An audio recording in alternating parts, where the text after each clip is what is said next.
ठीक करने में टाइम ऑलरेडी आधा हो चुका है। ठीक है, तो आप इस पर्टिकुलर पैरा, क्या आपको हेडिंग रखनी है अपने कंटेंट की, क्या आप XYZ कीवर्ड और इस पेज पर ABC कीवर्ड, ये दोनों की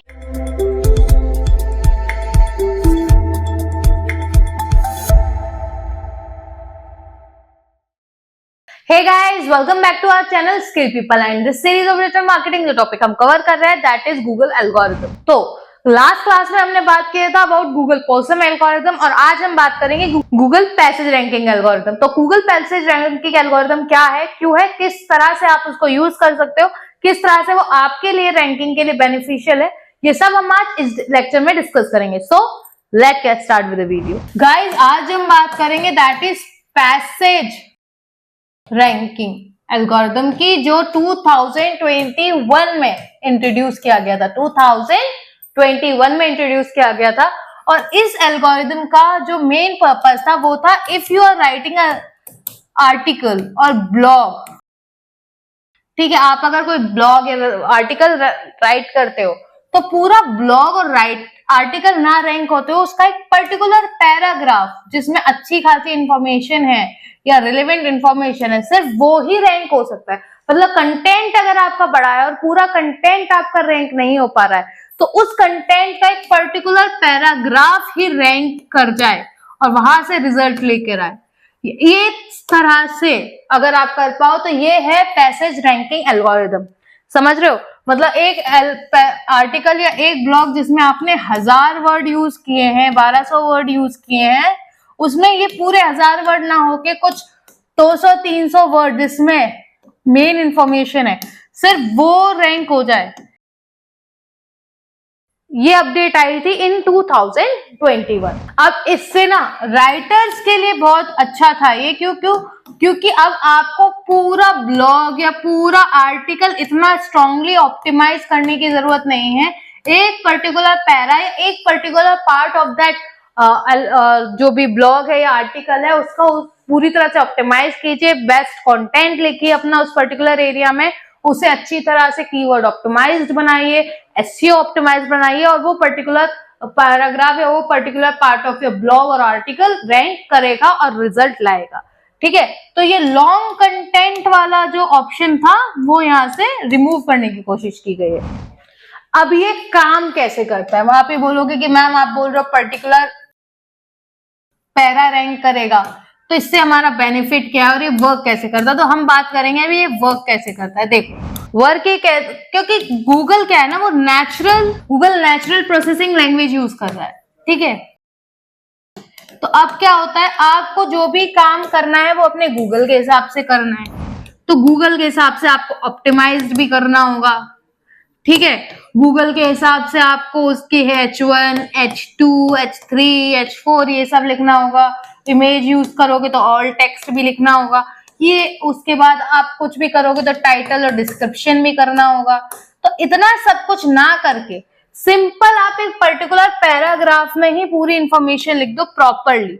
ठीक है, उस पूरे पैरा को एक पूरे 1200 शब्द को ठीक करने में और 300-400 शब्द को ठीक करने में टाइम ऑलरेडी आधा हो चुका है। ठीक है, तो आप इस पर्टिकुलर पैरा को करो। ठीक है, उसके बाद ये जो हेल्प करता है वो हेल्प करता है आपके कॉन्टेक्स्ट और कंटेंट रिलेवेंसी को समझने में। ठीक है, ये जो पैरा है उसमें आपका पूरा कंटेंट का कॉन्टेक्स्ट भी होना चाहिए कि आप क्या बात कर रहे थे, क्या बात करना चाहते हो, क्या बात कर रहे हो, टॉपिक क्या है आपकी। ठीक है, यूजर सर्च रिलेवेंसी के ऊपर लिख दो कि भाई यूजर ने जो लिखा है उस हिसाब से ही आपको आंसर करना है। यूजर अगर आपसे नॉर्थ जाने का डायरेक्शन पूछ रहा है तो इसका मतलब ये नहीं कि आप साउथ ही बता दो, नहीं, नॉर्थ जाने का प्रॉपर वे आप उसमें बता दो। मैं नहीं बोलोगे कि भाई यहाँ से उठोगे ये चीजें लो, यहाँ जाना है, यहाँ से आप मैगी खा सकते हो, यहाँ से आप पानी की बोतल, नहीं, आपको नॉर्थ जाना है, आगे से लेफ्ट, राइट, देन लेफ्ट, बात खत्म। जब वो मैगी खाने के बारे में पूछेगा तो आप उसे मैगी वाला कैफे बताना। तो वो वाले सिचुएशन है कि रिलेवेंसी और कंटेंट का कॉन्टेक्स्ट भी वहां होना चाहिए। और ऐसे स्मॉल पैरा को खुद ऐसी आरपीबी आजकल पुश कर रहे हैं। आपने देखा है कि छोटा सा रिजल्ट आ जाता है आपके पास, जब आप कुछ भी सर्च करते हो तो आपकी वेबसाइट का लिंक भी आ जाता है, एक छोटा सा।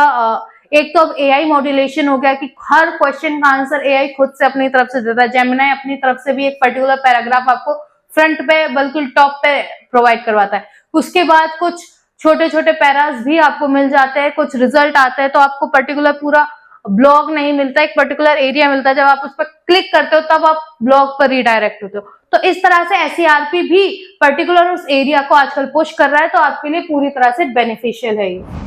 अब आप इसे कर कैसे सकते हो? देखो, इसे करने के लिए आपको कुछ चीजों को ऑप्टिमाइज करना पड़ेगा, जैसे कि मैं आपको यहाँ बताती हूँ। अपने हेडिंग्स एंड सब हेडिंग्स को क्लियर रखिए।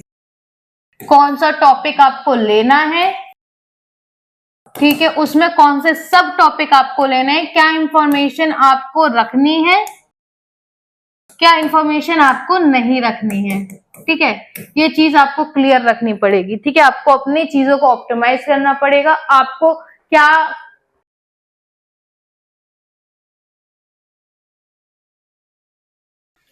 ठीक है, क्या आपको हेडिंग रखनी है अपने कंटेंट की, क्या आपको सब हेडिंग रखनी है, ठीक है। दूसरा, लॉन्ग कंटेंट रखिए,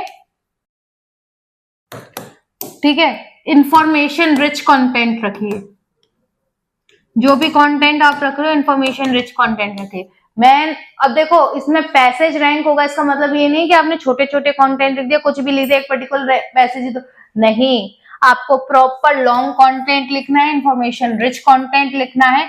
जब यूजर को क्वेरी आएगी तो उस इंफॉर्मेशन या उस रिलेवेंसी आंसर के अकॉर्डिंग ही वो पर्टिकुलर पैरा अपने आप रैंक करने लगेगा, ठीक है। पर इसका मतलब ये नहीं है कि आप अपना पूरा कंटेंट छोड़कर बस एक उस पर्टिकुलर चीज को ही ऑप्टिमाइज करोगे, नहीं, आपको ऑप्टिमाइज करना है, एक पर्टिकुलर पैरा, एक पर्टिकुलर इंफॉर्मेशन को आपको ऑप्टिमाइज करना है। लेकिन इसका मतलब ये नहीं है कि आप अपना पूरा कंटेंट ही भूल जाओ। अगर आपका पूरा कंटेंट अच्छा नहीं होगा तो वो पर्टिकुलर पार्ट रिलेवेंट ही नहीं रखेगा। जब वो रिलेवेंट ही नहीं रखेगा तो रैंकिंग कहां से आएगी? तो प्रॉपर इंफॉर्मेशन रिच कंटेंट लिखो, उसे ऑप्टिमाइज करो, लेकिन जितना हो सके उसमें ध्यान रखो कि जो भी आप टॉपिक ले रहे हो उसमें हेडिंग्स और सब हेडिंग्स होनी चाहिए। For example, what is my name, ठीक है, तो नेम के यहाँ मैंने पूरा एड्रेस लिख दिया। फिर माय पेरेंट्स, तो पेरेंट्स के हिसाब से। अब कल को कोई मेरा पेरेंट्स के बारे में पूछेगा तो पेरेंट्स वाला पैरा उठ के चला जाएगा, मेरा नाम पूछेगा, नाम वाला पैरा उठ के चला जाएगा, ठीक है।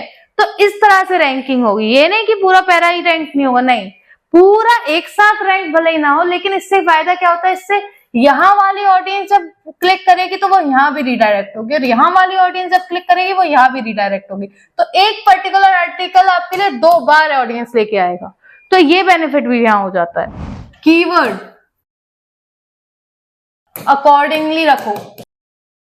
For example, if you are writing a blog about yourself, तो अपने लिए जो कीवर्ड यूज कर सकते हो वो इस एरिया में लिखो। अब आप अपनी ही फैमिली के बारे में बात कर सकते हो, फैमिली वाला कीवर्ड इसमें रखो।